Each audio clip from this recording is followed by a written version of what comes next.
For those that don't know me, I'm Carl Lester, and I'm a retired rocket engineer. I worked for about 33 years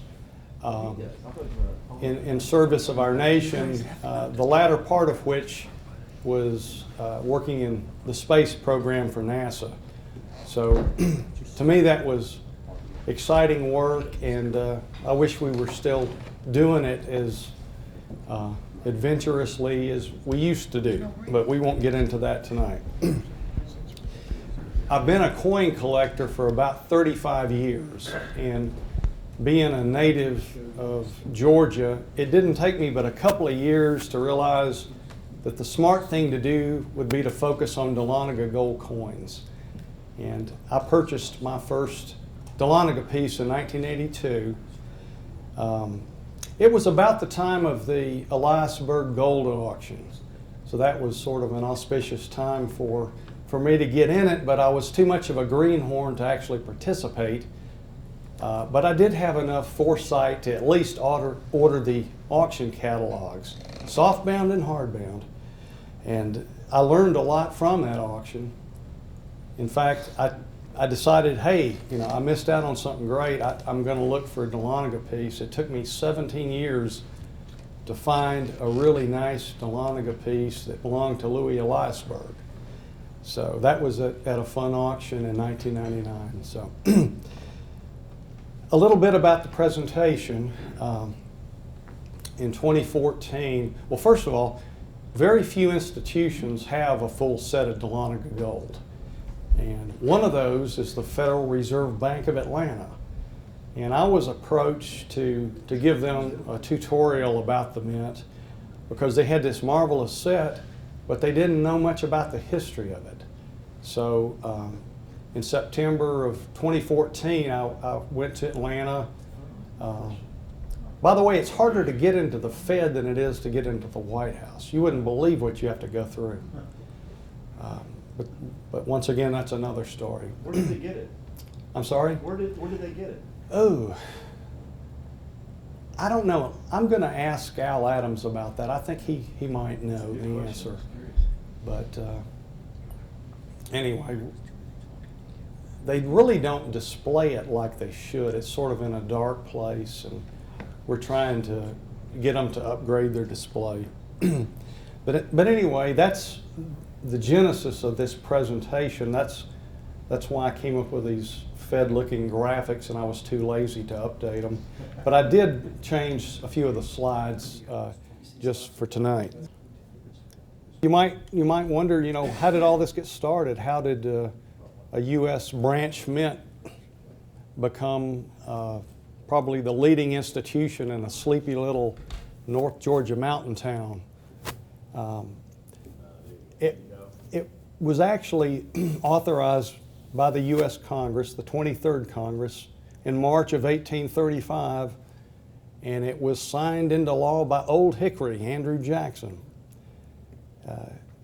Be it enacted that the branches of the mint shall be established in New Orleans, which was a big thriving seaport, in Charlotte, North Carolina, and at or near Dahlonega.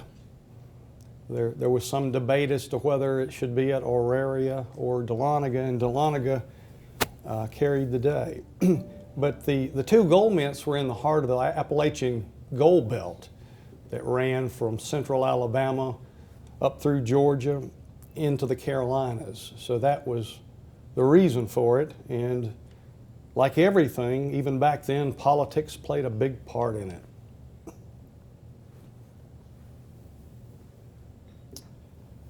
That shows the gold belt, and one of the richest veins was running through the Auraria and Dahlonega region, and as you can see, up into the Carolinas.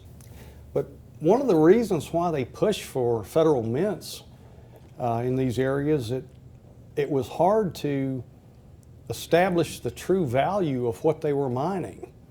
Gold dust and nuggets. Sometimes merchants would cheat people, not give you anywhere close to what it was worth, and it was It was a long and arduous journey to go to the mint, the only mint at that time in Philadelphia, very hazardous. So you can understand why they would want local mints to handle the local gold that was found. A big push by Southern congressmen to get the federal government to authorize these branch mints, and they worked at it for a number of years and were helped along by the fact that Andrew Jackson was a hard money advocate, which obviously, played right into the whole idea of gold coinage, which it's hard to believe that was actually, coin of the realm at one time. The fact that there was a shortage of coin, it was just in demand, was further impetus for establishing the branch mints. I believe it was Superintendent Singleton that said the people of Dahlonega were clamorous for coin. They really wanted it and looked forward to the time that these Jackson shiners would be struck at Dahlonega. Something that I think we've kind of lost track of today was Article 1, Section 10 of the Constitution prohibited anything but gold and silver coin as legal tender and payment of debts. One might ask, well, why was that? Well, it was because they'd had a very bad experience with paper money during colonial times. You may have heard the expression, worthless as a continental. Of course, they're not worthless today as collectibles. And there's a scene of the Constitution being signed in 1789. Another thing that played into all this was the big boom in technology. I personally think the whole history of our country's been tied to technology and advances therein. And we saw a big one during that time frame in the 1830s forward. And one of those developments was the Industrial Revolution. It enabled state-of-the-art steam-powered equipment to be used at the new mints. And there's been a lot of misinformation about this. I've read that they use screw presses at Dahlonega, which was just flat wrong.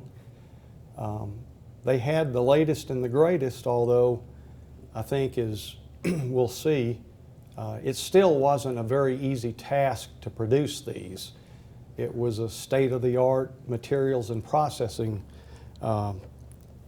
endeavor that went on to produce these coins. They called the Dahlonega Mint Building a splendid edifice on a prominent eminence. It's got a nice sound.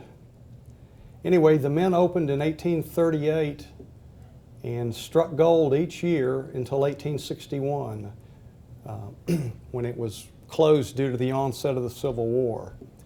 And these two photographs here are the only two known photographs of the Dahlonega Mint. The one on the left was discovered in 1997.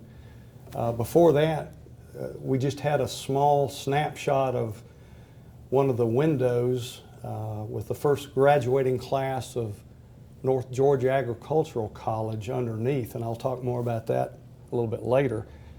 But it was an exciting thing when they discovered that photograph of the mint. When publications would publish an article, they'd have a drawing of the mint. And one evening in 1997 in the fall, I got a call from Dahlonega, and they said, "You'll never guess what we found today." I could hardly get to sleep that night. I was so excited, but that's it. That's what the mint looked like. The question was, why was the Dahlonega Mint shut down? Was it because the Confederacy took all the gold?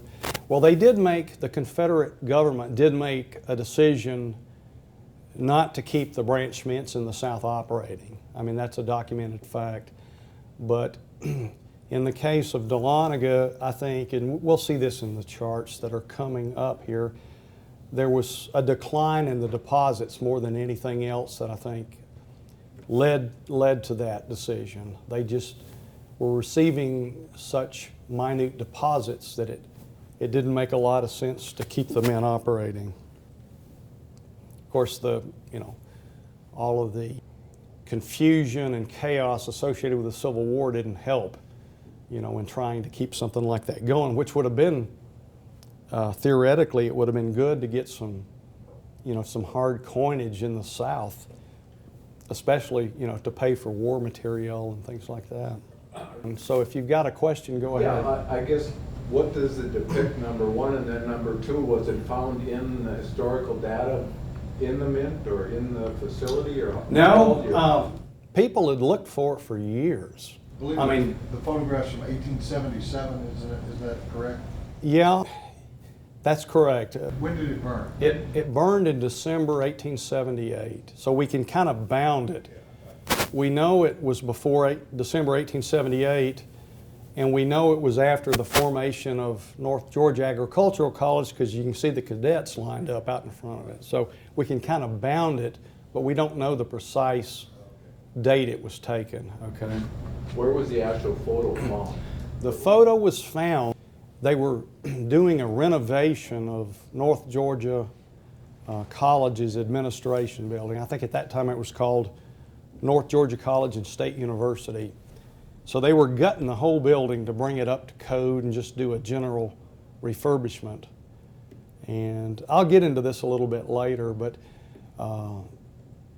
it afforded an opportunity that nobody'd had for at least a half a century to go over and see, the structure that was left after they took down drywall and that sort of thing.